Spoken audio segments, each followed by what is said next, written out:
और माइक पे आके अनाउंसमेंट कर रहे हैं, ये किसके पैसे हैं? आप दे रहे हैं?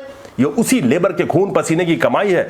2000 करोड़ में से तो मैं सिर्फ 2018 के आंकड़े की ही बात करूं, 2000 करोड़ में से तो आपने 100 करोड़ भी नहीं बांटा है, तो 5000 नहीं, इनको 50,000 भी आप दे तो कम है। दोस्तों नमस्कार। सरकार के रिकॉर्ड से मजदूर कहां गायब हो जाते हैं?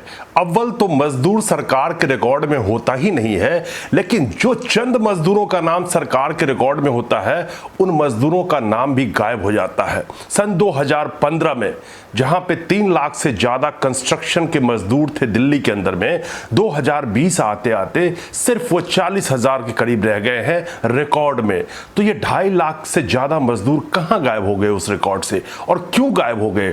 आप यकीन मानिए कि वो मजदूर जिन्होंने अपने खून पसीने के पैसों में से अलग अलग योजनाओं में उनके पैसे काटे गए, अलग अलग वेलफेयर स्कीम में उनके पैसे काटे गए, अगर उनके पैसे नियत से सरकार उनके कामों में लगा देती तो मजदूर भी चार्टर्ड से अपने घर पहुंचते, इसमें कोई शक नहीं है। मजदूरों के वेलफेयर के जो पैसे काटे गए, उस पैसों की भी लूट हुई, उन पैसों का कहीं पता नहीं है।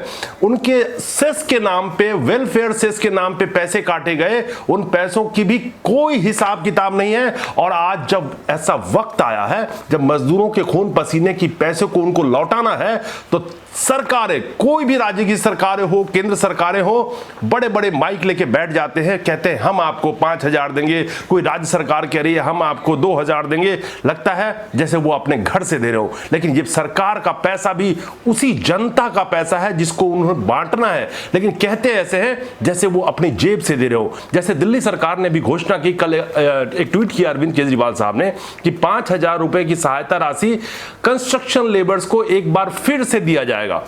पहले भी उनको 5,000 रुपए उन्होंने दिए थे, और कल उन्होंने ट्वीट किया कि कंस्ट्रक्शन लेबर को, जो कंस्ट्रक्शन के लेबर्स हैं, उनको 5,000 रुपए की सहायता राशि वो फिर से देंगे। मैं यहां पे ये कहना चाहता हूं कि जो 5,000 रुपए की सहायता देने की बात की जा रही है दोबारा से, एक एक लेबर को 5,000 नहीं, 50,000 रुपए उनको मिल सकते हैं, उन्हीं के पैसे हैं। इंडियन एक्सप्रेस के रिपोर्ट के मुताबिक ही 2015 में करीब 3,17,000 रजिस्टर्ड कंस्ट्रक्शन लेबर थे। अगर ये 3,17,000 रजिस्टर्ड कंस्ट्रक्शन लेबर थे तो आज 2020 आते आते मात्र 40,000 के करीब बच गए। उसकी वजह क्या है? 12 पेज का इनका रिन्यूअल का एक फॉर्म बनाया गया जो लेबर को भरना है। उसको 12 पेज का फॉर्म एक लेबर कैसे भरेगा रजिस्ट्रेशन कराने के लिए या रिन्यूअल कराने के लिए, आप समझ सकते हैं। उसके बाद जो बड़े बड़े कंस्ट्रक्शन कंपनी है उनके पास जब टेंडर लेना होता है तो एक लेबर का लिस्ट तैयार होता है, वही वो चिपकाते चले जाते हैं। उसके बाद वो लेबर वहां काम कर रहा है या नहीं कर रहा है, उसी लिस्ट को अगले काम के लिए जहां टेंडर भरना है वहां लगा दिया, कोई अपडेट नहीं, कुछ भी नहीं। वो लेबर बाद में चला गया छोड़ के, है भी या नहीं है, लेकिन खाना पूर्ति के लिए वही कागज सब जगह जमा होता चला गया। लेकिन जो लेबर ऑलरेडी रजिस्टर्ड थे उनको रिन्यूअल भी कराना था, और जो लेबर नहीं करा पाते हैं 12-12 पेज का फॉर्म वो कहां से भरेगा? धीरे धीरे इनकी संख्या कम होती गई। वहीं पे लाखों के तादाद में संख्या बढ़ते गए ऑफिशियली, लेकिन रजिस्टर्ड लेबर जो सरकार के किताबों में है उनकी संख्या कम होती गई। 2018 के दिल्ली असेंबली में ही एक जवाब दिया गया, जो कंस्ट्रक्शन लेबर वेलफेयर बोर्ड बनी थी, जिसके तहत 2018 के अंदर में ही 2,000 करोड़ के करीब का सेस वसूला गया, अलग अलग नियम और कानून के तहत जो वेलफेयर सेस के नाम पे वसूला गया। लेकिन आप कल्पना कर सकते हैं कि अभी रिपोर्ट जो आई है जिसके हिसाब से पहले दिल्ली सरकार ने करीब 35,000 जो कंस्ट्रक्शन लेबर थे उनको 16.5 करीब के करोड़ के रुपए के करीब बांटा था, और करीब 9,000 लेबर और बता रहे हैं जिनकी रजिस्ट्रेशन नहीं हुई है, जिनका रजिस्ट्रेशन अभी प्रोसेस में था, उनको भी पैसे देने की बात कर रहे हैं। तो करीब 20 करोड़ रुपए जो बांटा गया और वसूला कितना गया, करीब 2,000 करोड़ रुपए करीब।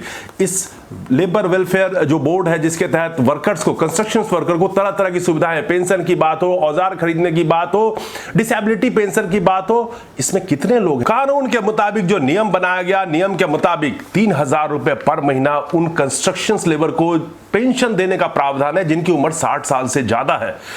उन कंस्ट्रक्शन लेबर का जिनकी तबीयत खराब हो जाती है और 5 दिन से ज्यादा हॉस्पिटल में है, उनको भी 10,000 रुपए देने का प्रावधान है। लेकिन कितने लोगों को मिला?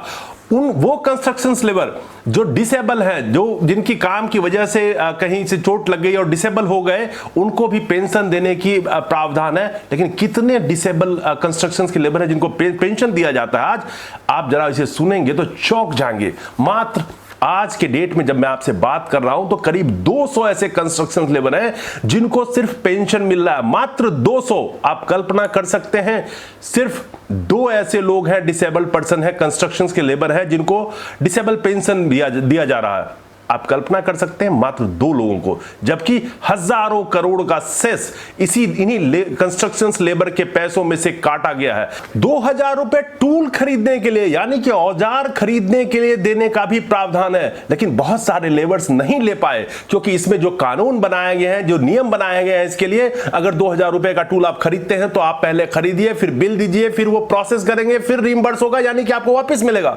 नहीं ले पाते हैं मजदूर, तो काम कर रहे हैं लेबर्स। कंस्ट्रक्शन लेबर की अगर हम बात करें तो लाखों की तादाद में दिल्ली, लेकिन आज 2020 में जब हम बैठे हैं तो दिल्ली सरकार के पास सिर्फ रजिस्टर्ड जो कंस्ट्रक्शन लेबर की संख्या मात्र 40,000 है, जबकि 2015 में यह संख्या 3.25 लाख से ज्यादा की थी। सिर्फ रजिस्टर्ड लेबर की बात करें तो, और अनऑफिशियली तो हो सकता है कि 2 गुना लोग काम कर रहे होंगे, यानी कि 6-7 लाख लोग काम कर रहे होंगे कंस्ट्रक्शन के फील्ड में, लेकिन डेटा आज भी सरकार के पास है मात्र 40,000 लोगों की है जिनको 5,000 रुपए दोबारा देने की बात कर रहे हैं। यानी कि 20 करोड़ या 22 करोड़ रुपए आप उनको दे देंगे, उन्हीं लेबर के खून पसीने की कमाई से जो सेस काटा गया है, 2-2 हजार करोड़ काटा गया है 2018 का, जो मैंने आपको हवाला दिया, तो आप 16 करोड़ 20 करोड़ आप इनको ये बांट रहे हैं और माइक पे आके अनाउंसमेंट कर रहे हैं। ये किसके पैसे हैं? आप दे रहे हैं, ये उसी लेबर के खून पसीने की कमाई है। 2000 करोड़ में से तो मैं सिर्फ 2018 के आंकड़े की ही बात करूं, 2000 करोड़ में से तो आपने 100 करोड़ भी नहीं बांटा है, तो 5000 नहीं, इनको 50,000 भी आप दे तो कम है कि मजदूर के जो पैसे काटे गए अलग अलग वेलफेयर के नाम पे, अगर उसी वेलफेयर के पैसे अगर मजदूरों को ढंग से वापस किया जाए, चाहे वो किसी भी फील्ड का मजदूर हो, तो कोई भी मजदूर भूखे ना मरे। लेकिन उन मजदूरों के पैसों का भी बंदर बांट किया गया और उन मजदूरों के पैसों को भी सरकार इस विषम परिस्थिति में लौटा सके उस हाल में नहीं है, क्योंकि वो पैसे भी कहां गए कोई हिसाब किताब नहीं है। शुक्रिया दोस्तों, जय हिंद।